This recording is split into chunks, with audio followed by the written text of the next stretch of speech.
Hi everyone, my name is Darryl Panes, CEO of As Good as Gold Australia, and this evening once again I'm joined by my brother Brian. Thank you, Darryl. At As Good as Gold, and this evening we interview former head of research at goldmoney.com and now owner of his own Hubstack channel, an advisor to As Good as Gold Australia. Is nothing this man cannot do. Alasdair Macleod, good evening, how are you? Good evening, Darryl. I'm very well, thank you very much. Good evening, Alasdair. Well, you've got a long list of credentials there, Alasdair. Obviously the world's upside down at the moment. I mean, it doesn't come as a shock to me. And of course, right now, I'd rather be living here than in Los Angeles, of course, because it's chaos over there. And Donald Trump, of course, is in the middle of everything. Yeah, well, that's right. And riots, demonstrations. It's a little bit like Egon von Grey has said and has said many, many times. And I'm starting to really get to understand what he's talking about now, but he makes reference to the fact that, you know, we talk about the devaluation of currency and that the dollar's lost 98% of its value when measured against gold. But the last 2%, the pace quickens up. And I can see that's what's happening all around the world at the moment, and America in particular. It's in a mess. So what I'd like to do is bring to everyone's attention an article that you wrote just recently, Alasdair. This is on Substack, one of your latest posts. And it was titled, "China is Moving Fast." And you went on to say, China is stepping up plans to replace the dollar with a gold-backed Yuan. The Shanghai Gold Exchange is opening vaults abroad, and Shanghai Futures access is opening up as well. The laws of unintended consequences are alive and well. When President Trump tried to put China out of business with punitive tariffs, China immediately responded by accelerating tariff-free trade negotiations with Japan and South Korea. And President Xi then went on a whistle-stop tour of the principal ASEAN nations. Shortly afterwards, the PBOC embarked on a policy of opening up gold and silver trading outside China, with new vaults proposed in Hong Kong and Saudi Arabia. What is this all leading to? And are there consequences for the dollar and the entire Western financial system? Could you please expand on this, Alasdair? Yeah, sure. China's policy so far has sort of rather been informed by the fact that China's been around a very long time. Since Confucius, they've just taken the view that, we're here for millennia. We're not going to immediately respond to this, that, or the other thing. So the result is that, as the Chinese strategist Sun Tzu would say, they've just let everybody else make mistakes, but not really react. And that really has been China's policy. After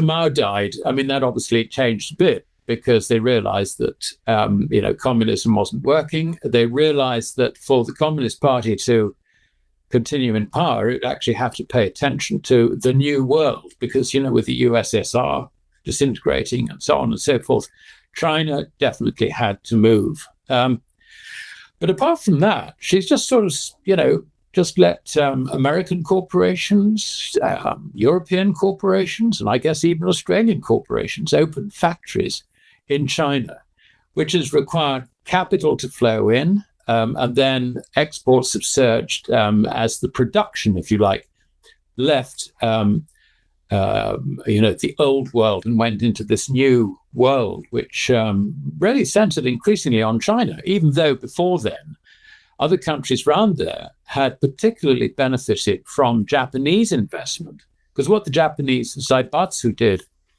was to counteract the strength of the yen. They moved their manufacturing facilities into, places like Thailand and Cambodia and Vietnam and and all the rest of them.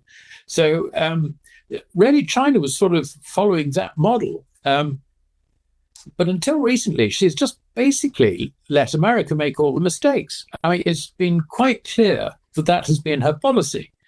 So this is a major change. And the reason it's come about is that President Trump, by upping the ante on trade, has forced China's hand. Not only that, but it has exposed China to a huge, great danger if it continues to rely on the dollar. So it's speeded up its long-term ambitions to move away from the dollar into something else. Now, you do away with the dollar, there is a vacuum. And China knows this. China has to work out how it's going to fill that vacuum. And I think this is the basis of its approach, if you like, to a post-dollar world. It sees what President Trump is doing as hastening the end of the dollar, because apart from anything else, it's if you like, it's putting the rest of the world into a recession. I mean, it must be manufacturing recession, and not only that, but that would impact on America. So you can see that the economic outlook from this combination of what I have been pointing out, the credit bubble, and Smoot-Hawley tariffs Mark II, if you like, if we can call President Trump's Liberation Day, which was April the 2nd, his announcement, when he held up all those boards and said, the penguins in Antarctica are going to be charged 35% on whatever they export and all the rest of it. So China really did have to move very, very quickly. And literally, just a few days in the wake of April the 2nd, she announced that she was speeding up trade negotiations with South Korea and Japan. And then the following week, President Xi did a whistle-stop tour, as you quoted from my article, around various ASEAN nations. Now, we know that he would have been talking trade. He would have been talking free trade. He would have been talking that, look, this world has suddenly changed with President Trump's tariffs, and we've got to band together. We have got to have a regional trade policy, which is going to benefit us all. And we've got to think about reducing our reliance on the dollar, which the Americans have shown in the past they can weaponize. We're now looking at our mutual long-term security. Now, the way in which President Xi was thinking, I think, was revealed by the subsequent events, which you referred to, and the first of which was that the People's Bank of China, and I think it was also the Finance Ministry, announced over the Shanghai Gold Exchange's head, in effect, that they were going to open SGE vaults outside China. And gold could be moved in and out of those vaults in exchange for Chinese yuan, no other currency, just Chinese yuan. And there were various instruments which were listed, which would enable you to exchange for gold or vice versa from these vaults. Now, quite clearly, this was preparation, if you like, for a post-dollar world. Now, we're not at this stage talking about the fixed gold yuan exchange rate. That, I think, will come in at a later date. How much later, we'll discover. But again, I think I would emphasize that China's approach has always been to let others make the mistakes. And from her point of view, what she doesn't want to do is to precipitate a dollar crisis. She will only respond to protect herself. Following that, the next thing that happened is that the Shanghai Futures Exchange went one step further in this and said that foreign corporations, foreign banks, for example, could become members of the Shanghai Futures Exchange and deal freely in futures. Now, before then, a bank like JP Morgan or whoever would have to set up a financial subsidiary in China, presumably Shanghai, in order to have the facility to deal on that exchange. That has been swept away with. Foreigners can now become a member of the exchange. Now, that is very, very similar to the situation with COMEX, because a corporation outside America can become, can deal freely on COMEX. And it's not just gold; it's also silver, and it's also base metals. So you can see that what they're doing is they're trying to take away. Well, it's probably too much to say take away pricing power out of our financial markets, but that's going to be the effect. I mean, particularly with gold and silver and the London Metal Exchange in London. I mean, the pricing power is going to move towards Shanghai. COMEX, which, I mean, the thing that's fascinating is that we've had gold running up, and what's happened to open interest on COMEX? It's just died and died and died and died. Which basically means that nobody's really playing the game on COMEX, or certainly not to the extent that you would think they would in a gold bull market, as it were. So this is I think, a major step as far as China is concerned. They are taking control, if you like, of various important commodity markets, including the monetary metals, away from the West. Now, it will be an evolutionary process. Of course it will. It's not going to happen immediately. But you can see that they have set up the mechanisms whereby if you want to deal in gold, silver, aluminium, or as the Americans say, aluminum, in China, you can now do it. This is a major step forward. As to the gold standard, I mean, I think that will come in as a protective measure to protect the yuan. And there is no doubt that at some stage we will go away from pure fiat currencies, because the post-Bretton Woods era is now coming to an end. And the role of the dollar, I'm afraid, with it. So we have the US dollar at the moment, which is the reserve currency of the world. No question that it's deteriorate. There's a very deteriorating outlook for the US dollar.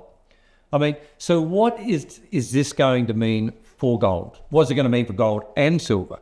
I mean, I've never seen a situation like this before, as close as it is right now to seeing a mass evacuation from the dollar. I mean, the answer basically, as I say, is that we're coming to the end of a monetary era, if you like, whereby the dollar in 1971 replaced gold, if you like, as the de facto reference for all other currencies. And at that stage, we moved from a gold standard whereby all currencies were linked to gold. They were fixed against each other, as it were, in theory through the gold price. I mean, it was a pretty messy arrangement, really. It was a post-war decision of a committee. You know what committees are like. So that was Bretton Woods. Anyway, that ended, and the dollar then became the reference point for all other currencies, and all other currencies started floating against the dollar. And the result was there was no discipline whatsoever on governments and on consumers. So you would have trade imbalances, which didn't happen before. I mean, under a gold standard, if you had a trade imbalance, you had to settle it in gold. Well, the thing about Bretton Woods was that the settlement was in dollars, which were meant to be as good as gold, as it were, which of course was a little bit of a myth, if you like. But we now have a situation where the dollar is, as you say, definitely on its last legs. And you've only got to look at the chart of the trade-weighted index. I mean, it is frightful. It really is. The dollar is going lower, even against other currencies. So, I mean, what I would conclude from that is that the ending of the fiat currency era is starting with the dollar itself being undermined in its purchasing power not only against other currencies, but also against gold. Because gold, remember, is common law, legal money without counterparty risk. It is the standard for everything, even though the Americans have been denying it for the last 52 years, 53 years. It is the standard for everything and has been since Roman times. So that is where eventually we're bound to go back to, because the whole point about fiat currency era is that when it ends, you've got to have something better. Now, you're not going to get there immediately because the political class aren't going to give up the idea that they can just finance things by expanding credit, printing money, if you like, in the popular jargon. They're not going to give that up easily. And not only that, but there's a whole economic, sort of macroeconomic theory, parties, system, which is based on false economics. I mean, macroeconomics is not economics at all. The whole thing was to create, to sort of justify governments getting into the economy and managing the economy rather than leaving it to free markets. So all that comes to an end, along with the end of the fiat currency era. And China itself is going to have to adapt, but it knows this. And I think, to sort of look through this problem from China's point of view, she will be completely aware of the success of Britain in the 19th century.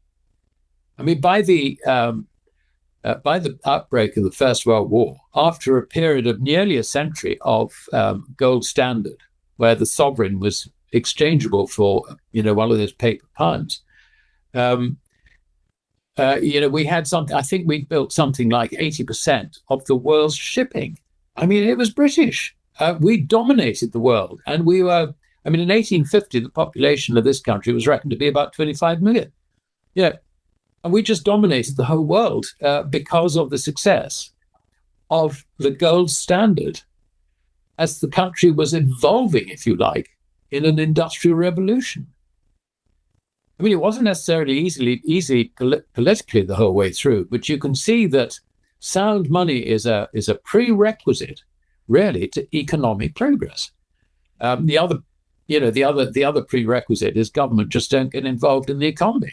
So now China, I think, realizes this. She realizes the first step by stepping back after Mao Zedong died, saying, right, okay, we're going to let people own businesses. We're going to let them develop their own products and all the rest of it. That is obviously the mistake of under Mao. God bless him. We, never admitted he ever got anything wrong. Cultural Revolution killed all those people, but who cares? So you can see that there was a big sea change in thinking then, but it was almost like a step one, understanding the prerequisites of an industrial revolution: free trade, freedom, property ownership, allow people to produce things, don't mollycoddle them, don't go in there and say, we're going to pay unemployment benefits, we're going to pay pensions, we're going to do this, we're going to do that. No, just let everybody get on with it. And of course, that is why China is now, I would say, in terms of consumer technology, streets ahead of anybody else. And it was almost accelerated when under Trump 1 and Biden, they tried to stifle Chinese production by denying them this, denying them that, cutting Huawei out of everywhere, trying to persuade people not to buy Chinese products by saying that they were massacring the Uyghurs and all the rest of it. I mean, I'm not saying these things are right or necessarily wrong, but they were tools of propaganda which America used to try and stifle China. And what happened? China is now streets ahead of America in terms of its own consumer technology. So that was part one. Part two will be sound money. And I'm pretty sure that the Chinese leaders actually do understand this. And that has got to be the way in which they will protect themselves from a collapse of the dollar. But until then, I mean, it's a dollar world, and we've got to play the way, we've got to play the dollar's game. I think they understand that too. Well, if silver's any indication at the moment as to the way people are, looking at precious metals, we're about to see some major changes taking place. I mean, in Aussie dollars, and naturally we'll refer to that, but in Aussie dollars, silver's up to like 55.80, so it's once again hit a new record. So, in fact, in Australia, it has hit a new record. Yes, it has. When they talked about $50 silver for America, Yeah. it reached about $49 in Australian dollars, and now on Friday it reached $55.50. So, it's really zooming along over here. Just a couple of points before we finish on this one. I sort of understand why China doesn't want to move to a gold standard or get close to it at the moment, because it must hold a lot of American dollars, which to me would have to be used or get rid of, spent, or whatever the case may be. But so I understand that. But Alasdair, in the last 12 months, you've also stated that Russia could go onto a gold standard pretty well immediately. Is that still the case? Yes, it still is the case. I mean, again, a prerequisite of this is stable state finances, and when it comes to the import-export side, you've got to settle in gold at the end of the day. I mean, I'm talking about a world which has gone on to a gold standard at this stage. So all your trading partners are going to, where, let us say, you have got a surplus on your balance of trade, then they will settle in gold. Or, if you like, proper gold substitutes. In other words, currency can actually act as gold so long as it is fully exchangeable in gold. I mean, this is the basis of the Bretton Woods myth. The dollar is fully exchangeable for gold. Well, it was if you were a government, not for anyone else. So, basically, Russia, because she has got, energy to export, she's also got key industrial materials and all the rest of it, or commodity-based, she will always have a surplus. So that is not a problem. And furthermore, if you look at the tax situation, I mean, government debt to GDP is around about 20-odd%, which is, we can dream about that number. And if you look at income tax, it's 13%. It's effectively a flat rate, but it does rise to 15% for very high earners. Corporation tax is about 25%, which is roughly what, same as elsewhere, I guess. The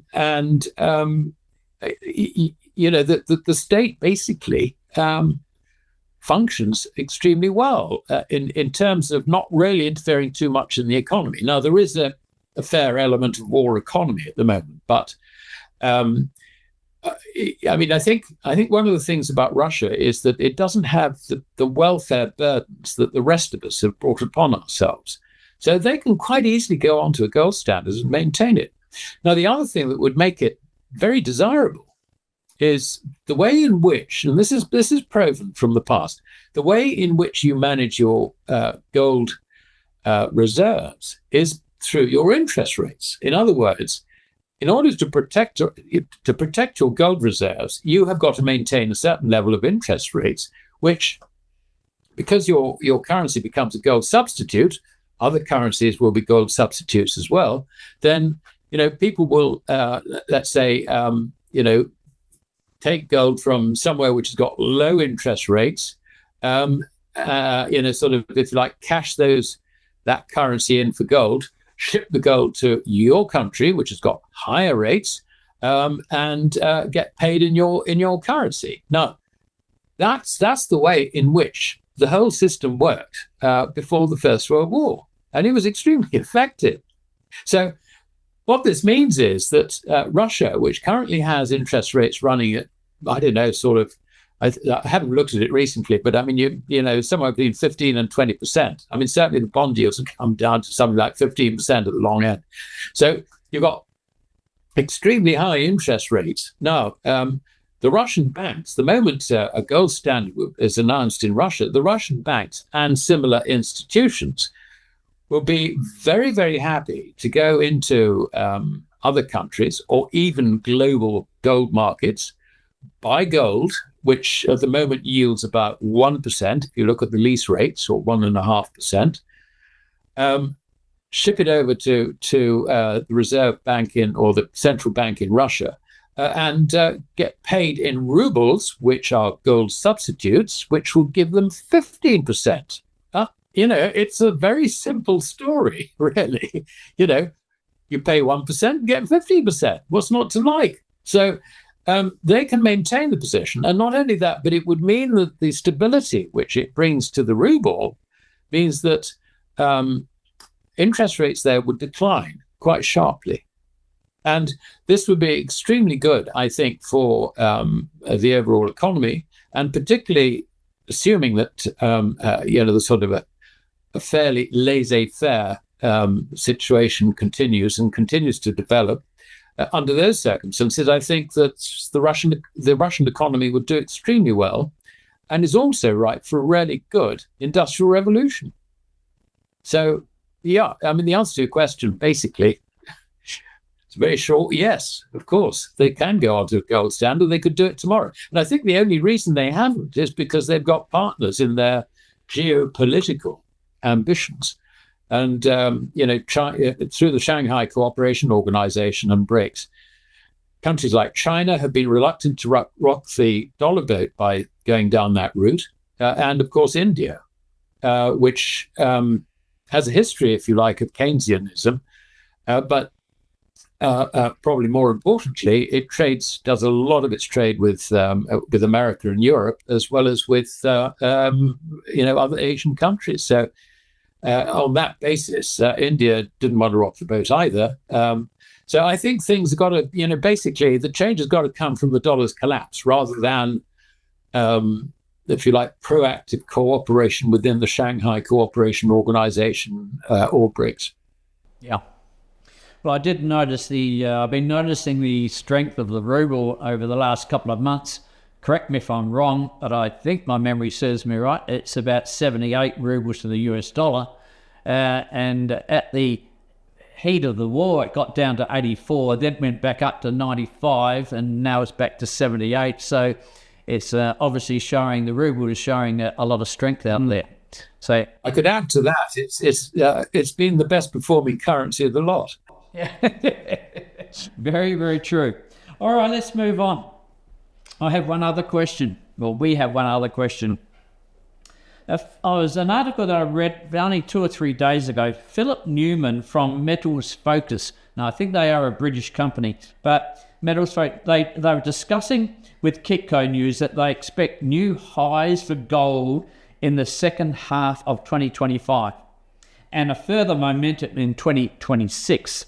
His reasons for this are the continuation of central bank buying and the investment markets only just starting from late last year. Together with trade wars and geopolitical events, the confidence in the US dollar is disappearing. Lastly, very few analysis, from what I see, outside of yourself, are mentioning the increasing debt levels and therefore the interest on that debt piling up. So I'm asking you, Alasdair, why are these, they're talking about the wars, they're talking about geopolitical events and all the other things and trade wars, they're not talking about the debt levels. Why is this the case?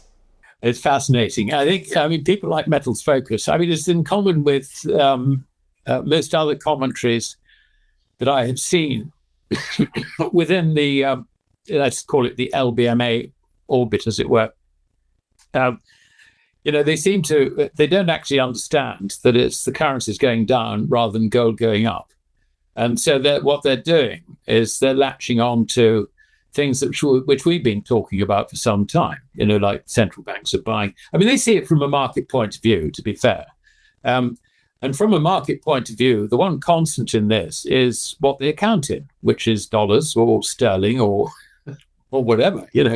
I'm running my balance sheet in sterling, and therefore, I'm looking at gold. It's going up, measured in sterling, because I have to pay my taxes in sterling, and I've got to account in sterling. So that's the way they automatically look at it. They have very little understanding of economics. I mean, that's a very important point to grasp.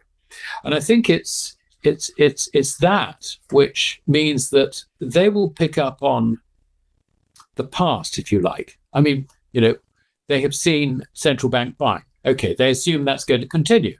They don't necessarily know why, but central banks have consistently over the last 4 years been buying gold. Therefore, on that basis, we would expect them to continue to buy gold.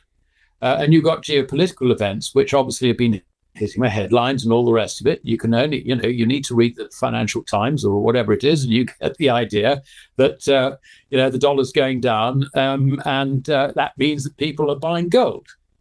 But they don't seem to think that it's the dollar going down rather than gold going up, if you see what I mean. You need to understand credit in order to get the right answer. It's the credit going down.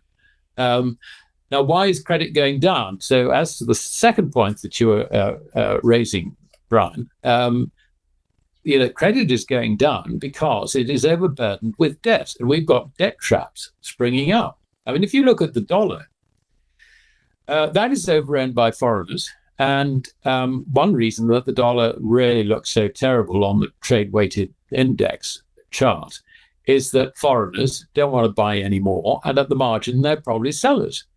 They have got, and this is according to the US Treasury, they have got 40 trillion. It's actually on the March figures, it was $39.6 trillion of US debt. Now that's, and the financial debt. I mean, I'm not talking about property and things like that they earn in America, but we're looking at US Treasuries, we're looking at corporate debt, we're looking at equities. Now that's a fascinating one because it's over 17 trillion is in equities.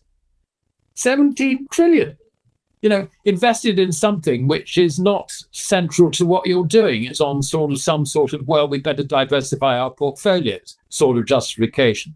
Hold on a minute. When the currency is going down, are you going to hang on to that? Are you hellers like? So, and then, of course, there's also T-bills, the sort of less than 1 year to maturity, which also includes on the Treasury's figures, bank deposits. And, that comes to something like, I think it's sort of 8 trillion or something. So, I mean, it is an over-owned currency. And I think that, if you're a foreigner and you're looking at this, one of the first things you look at is the sustainability of the debt. And this is particularly the case when you're looking at US Treasuries. And that debt, at the moment, it's run up to close to 37 trillion. I mean, the figures are sort of quite similar, if you like. But 37 trillion of US debt, US government debt, federal debt, and you've got interest rates which are unexpectedly sticky at the current level. There's very little buying at the long end of the yield curve. I mean, it's all sort of T-bill stuff or less than 5 years. That's the way in which the Treasury is being forced to fund itself. And you sort of think, well, okay. And then Trump comes along with this smooth-hauling tariffs Mark II and effectively undermines the global supply chain system, which is going to have clear economic effects. And we've actually got coming out on Wednesday, I think, the University of Michigan Consumer Sentiment Survey. And we know that that's going to be bad. So what does that mean? It means that the tax base, if you like, for sustaining all this debt is going to be diminishing. So that means there's greater risk in the debt. So that means you need higher bond yields in order to tempt people to buy it. But if you have higher bond yields, you make the situation worse. You see what I mean? It's like a runaway situation. There used to be many years ago. I mean, you in industry, and you probably know this. There's a thing called a Zener diode, and it was a switching apparatus. And basically, it would be strong resistance until you hit a certain voltage, and then pop. Basically, it would then become conductive. And I think this is what's happening. It's a sort of, the whole thing is sort of running into a brick wall. And at some stage, holders of the dollars are going to think, This is a runaway debt trap, and we just got to get the hell out of dollars. So the collapse of the dollar could come very, very quickly. I'm not forecasting this. I mean, we just don't know. We don't know how it's going to happen. But I wouldn't rule out the possibility that there is a sudden dollar crisis. And of course, that's a crisis which affects us all, because not just the dollar. You look all the way around the G7, virtually all the other G7 countries, with the current exception of Germany, who under Merz are trying to increase their borrowing at the moment. They're all in debt traps. With debt to GDPs in the region of 100%. And it gets worse than that, because if you look at France, for example, which I think is around about 110%, something like that, something like 55 to 60% of the French economy is government, not the private sector. And really, it's the private sector which supports all this government debt. The taxes that can be raised from the private sector supports all this debt. So the debt to GDP, if you just look at the private sector bit, is actually twice that. So this is not a happy situation. And if the dollar goes, I tell you what, there are lots of other currencies which are going to go down with it. It's not just a crisis confined to America. Yeah. So fascinating situation. I understand why you say fascinating, because you've seen it all before, and you know it's going to happen. You just we don't have a date to put on it. But Darryl, I will say this: I was listening to another broadcast the other day, and they were talking about the era between 1971 and 1980, and we all know how gold rose over that period of 9 years. But they said in the right at the peak, it only took 42 days for the gold price to rise, double the gold price. 42 days to double the gold price right at the end of the peak, right? And it's a different that era is totally different from today. So you can imagine what is going to happen to the prices of silver and gold when Alasdair is mentioning this turmoil going on. I mean, if I could just interject, I mean, I think the key point which we must get over to all the listeners and viewers of this is that it's not gold going up. It's actually the currencies going down. Now, I would add, actually, that there is a bit of gold going up because the central banks are getting, I think, quite scared of losing possession of their gold. I'm not talking about the ones who are accumulating it, in sort of Eastern Europe and beyond. If you look at the central banks who have gold deposited, say, in the Bank of England vault, they have seen huge quantities of gold leave that vault in the first 3 months of this year. They will be asking themselves, do we want to renew our leasing arrangements when we thought that gold would remain in the Bank of England vault? Now, we know that the Bank of England, I'm assuming a sort of conversation, if you like. We know that the Bank of England has reassured us that our gold is quite safe. But do we really want to renew any leases? I don't think we do. And some of them are going to say, well, yeah, and I think actually we better get this under our own control, get it back. And I'm sure that the same committees are saying, well, that's one thing, but how about our situation with the Federal Reserve Bank of New York? I mean, when Germany wanted to get some of its gold back, they weren't even allowed to inspect their property. This could be quite dangerous. What do we think, chaps on the committee? What should we do?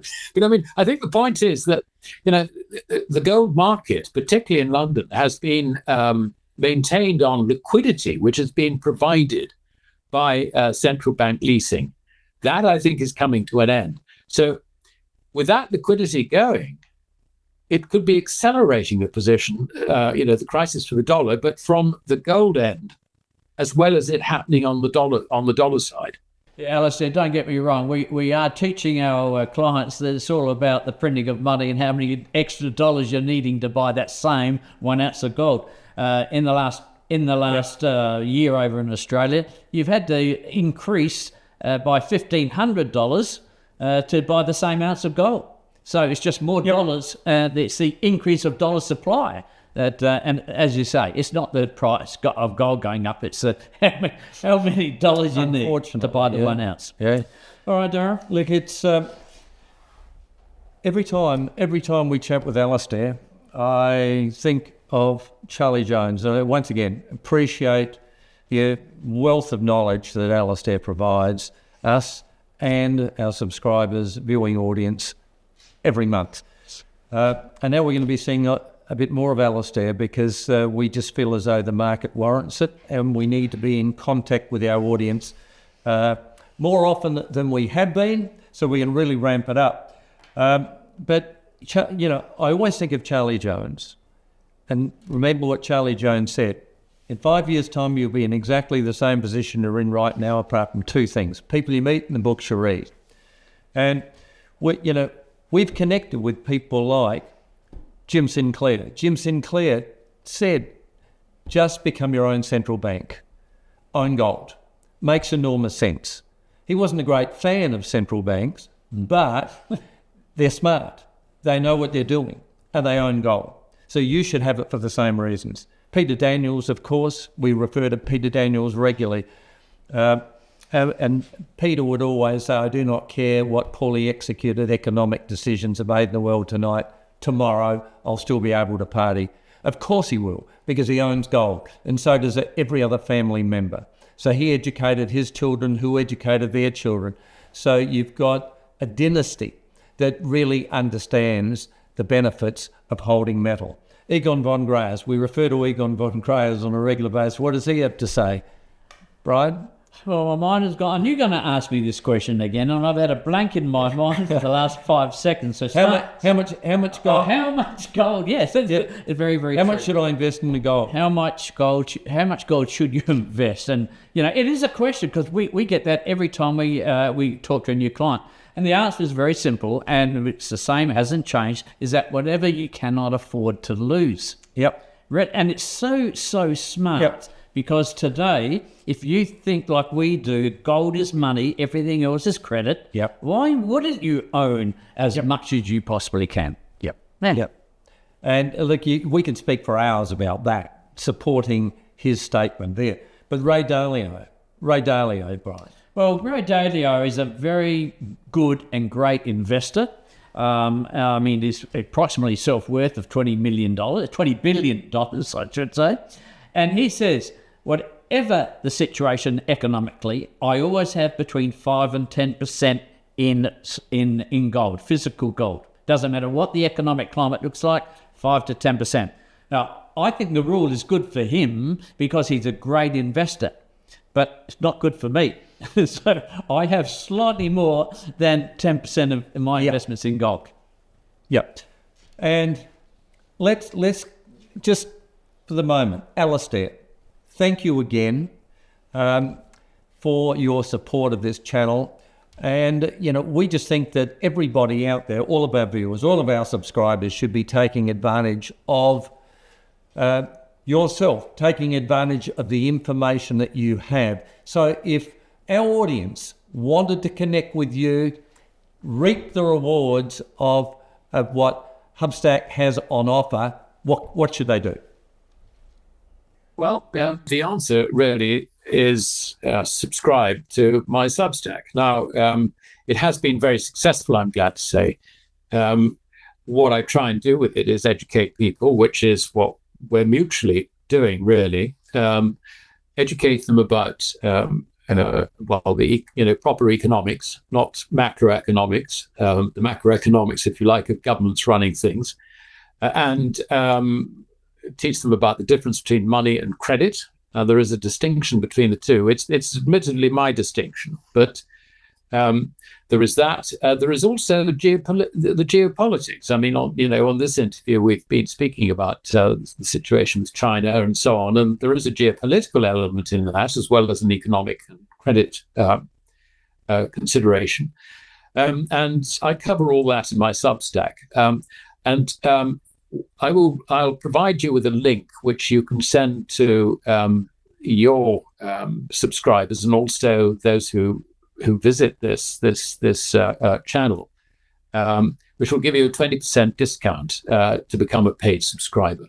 And I think that's probably quite a good way of I mean, I really do mean it's so important to have protection against what is actually happening. I mean, it's becoming visible to so many people now.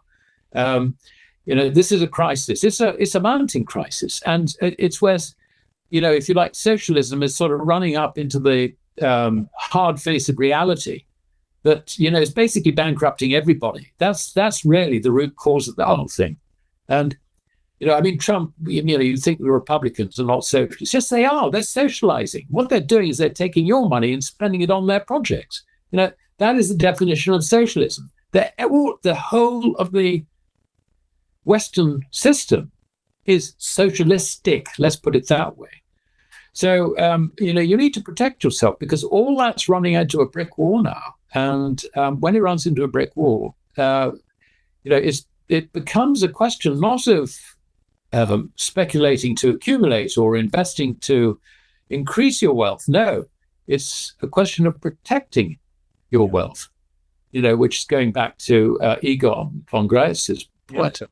So anyway, I'm very happy to, offer this to, particularly Australian, your Australian customers, because, we must, I think, work jointly to try and educate people so that they can decide for themselves how to protect their wealth, what they've got. And also, it's important for families because, I mean, I can talk the hind legs off the donkey when it comes to precious metals and the relationship with credit and all the rest of it. But try and persuade my dear wife, this is not quite so easy. And I'm sure we all have this. But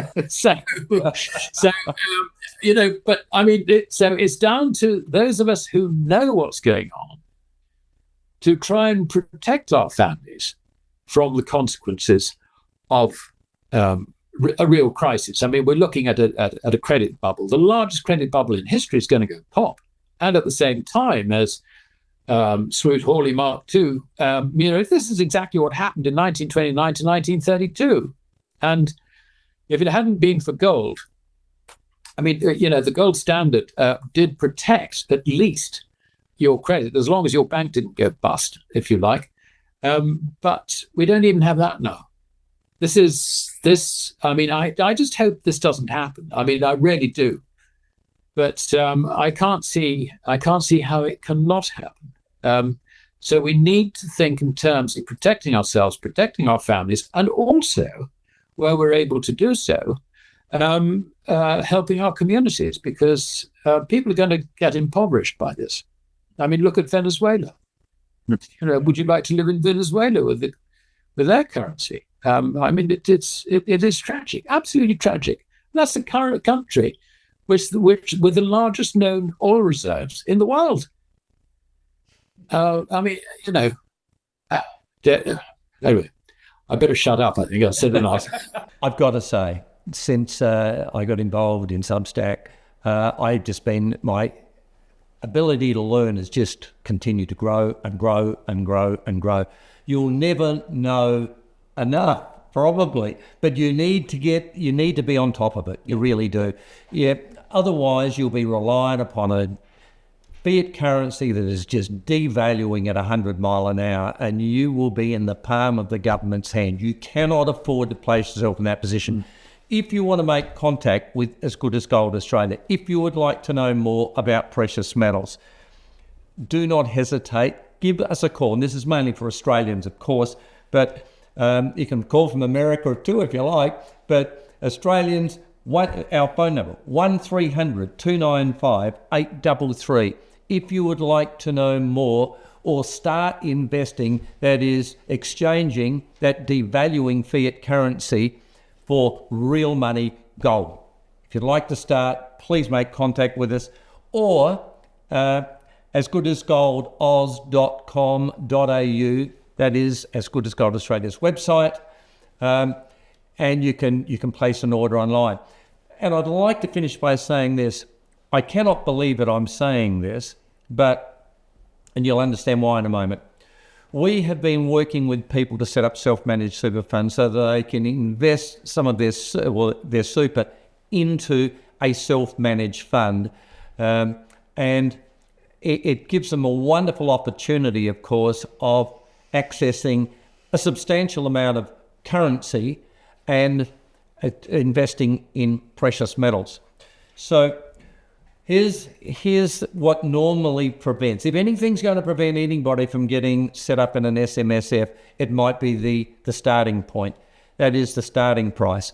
And that would vary anywhere between about $2,000, $2,200 to 5,000 Aussie in this country to establish a self-managed super fund. So we have been working with a number of accountants over a number of years, and we've set up hundreds and hundreds and hundreds of self-managed super funds. But of late, a few months ago, we came across an accountant, very highly regarded, and we're working with them intensely now, and we can set up a self-managed super fund, believe it or not, for $400.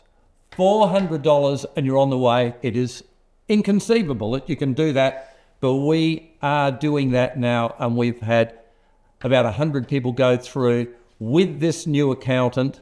They're not new to the business. They've been there a long time. They're new to us, and but they are just providing the goods. So, hey, if you'd like to do that, please, 1300 295 833, and we will assist you with a private consultation. It's a free consultation. Set up the self-managed super fund, $400, and we'll donate $200 towards the start of that setup. Doesn't come any better than that. I've never heard of anything as good as that in my life. So, hey, look forward to hearing from you as soon as possible if you'd like to do that. Thank you again, Alasdair. Really appreciate your support as always.